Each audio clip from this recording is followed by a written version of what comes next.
ہمارا نظام انہضام کافی سارے اعضاء سے مل کر بنا ہے، اس لیے وہ مختلف خرابیوں اور بیماریوں کا نشانہ بنتا رہتا ہے۔ آج کے دور میں فائبر ہماری غذا میں اتنا ہی ضروری ہے جتنا کہ پروٹین، وٹامن اور منرلز۔ اگر آپ اپنی غذا میں فائبر کی مطلوبہ مقدار شامل کرنا چاہتے ہیں تو اس کے لیے آپ کو اپنی غذا میں تبدیلی لانا ہوگی۔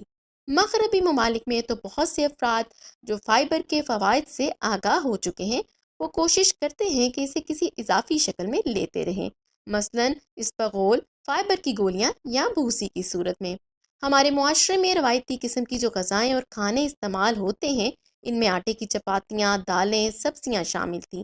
ان اشیاء میں فائبر مناسب مقدار میں پایا جاتا ہے، لیکن جب ہماری زندگی بدلنے لگی، ہمارے کھانے پینے کے انداز بدلنے لگے، تو ہم نے فائبر سے بھرپور غذاؤں کی جگہ پروسیس شدہ غذاؤں کو دے دی، جیسا کہ ڈبل روٹی، پاستا، میکرونی وغیرہ۔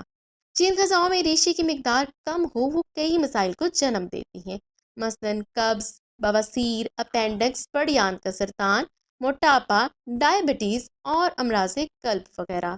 دراصل فائبر کی کئی قسمیں ہیں، ہر ایک کے مختلف اثرات ہوتے ہیں۔ آئیے دیکھتے ہیں کہ فائبر ہمیں کس کس طرح سے صحت مند رکھتا ہے۔ فائبر سے بھرپور غذا ہمیں قبض سے محفوظ رکھنے اور نجات دلانے میں اہم کردار ادا کرتی ہے۔ دراصل فائبر اپنے اندر پانی جذب کرنے کی صلاحیت رکھتا ہے، چنانچہ فائبر ہمارے پیٹ اور آنتوں کے نظام کی حفاظت کرتا ہے اور ہمارے جسم کو زہریلے مادے کا نکالنے کے لیے زور آزمائی نہیں کرنی پڑتی۔ فائبر کی وجہ سے ڈائجسٹو سسٹم کے تمام اعضاء کو کام کرنے کا موقع ملتا رہتا ہے، اس طرح یہ صحت مند رہتے ہیں۔ فائبر جسم میں زہریلے اثرات اور اجزاء کو جمع ہونے ہی نہیں دیتا، اس طرح جراثیم جسم میں پرورش نہیں پاتے۔ اگر غذا میں فائبر نہ ہو تو زہریلے اجزاء بہت سخت شکل میں اپینڈکس میں جمع ہو سکتے ہیں، جس کا نتیجہ اپینڈیسائٹس کی صورت میں نکلتا ہے۔ فائبر کی وجہ سے غذا کے آنتوں سے گزرنے کی رفتار بھی بڑھ جاتی ہے اور یوں بڑی آنت غذا میں موجود زہریلے اجزاء کے نقصان سے محفوظ رہتی ہے، جو کینسر کا سبب بن سکتے ہیں۔ فائبر خون میں کولیسٹرول کی مقدار بھی کم کرتا ہے۔ فائبر سے بھرپور غذا کا ایک فائدہ یہ بھی ہے کہ فائبر ہماری آنتوں میں غذا ہضم ہونے سے حاصل ہونے والی شکر خون میں تیزی سے جذب ہونے سے روکتا ہے۔ اس طرح خون میں شکر کا تناسب اچانک بہت زیادہ نہیں ہو پاتا۔ مثلاً آٹے سے تیار شدہ غذا کھائی جائے تو اس کے ہضم ہونے پر شکر حاصل ہوتی ہے، وہ آٹے میں موجود فائبر کی وجہ سے آہستہ آہستہ ہمارے خون میں جذب ہوتی ہے، جبکہ معدے سے تیار شدہ غذا میں نشاستہ تو ہوتا ہے لیکن فائبر نہیں ہوتا، تو یہ غذا جب ہمارے جسم میں پہنچتی ہے تو شکر کی صورت میں ہمارے خون میں نسبتاً جلد جذب ہو جاتی ہے۔ اسی طرح جب پھل کھائے جاتے ہیں تو فروٹس میں موجود فائبر ان کی شکر خون میں آہستگی سے جذب کرتا ہے، لیکن پھلوں کا رس پینے کی صورت میں شکر کو خون میں فوراً جذب ہونے سے روکنے والا کوئی نہیں ہوتا۔ اس طرح خون میں شکر کا تناسب اچانک بڑھ جاتا ہے۔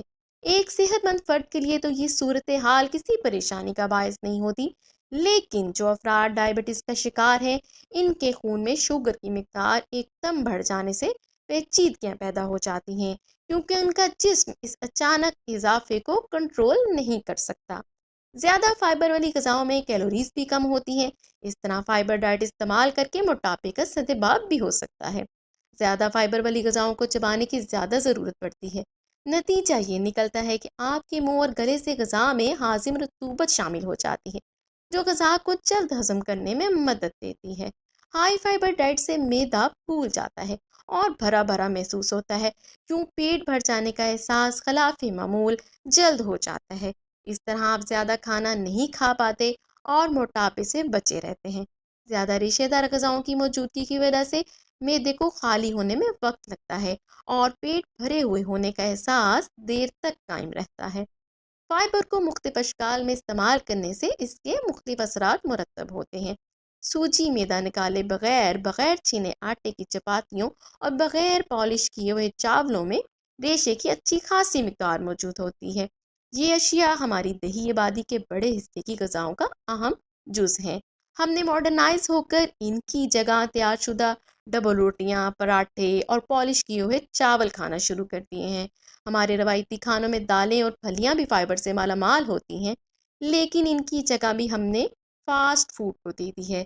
اسی طرح میدے سے تیار شدہ بسکٹوں اور دیگر بیکری آئٹمس میں بھی شکر اور کیلوریز کی تعداد فائبر سے زیادہ ہوتی ہے، اور ہمارے سنیکس بھی فائبر سے محروم ہیں۔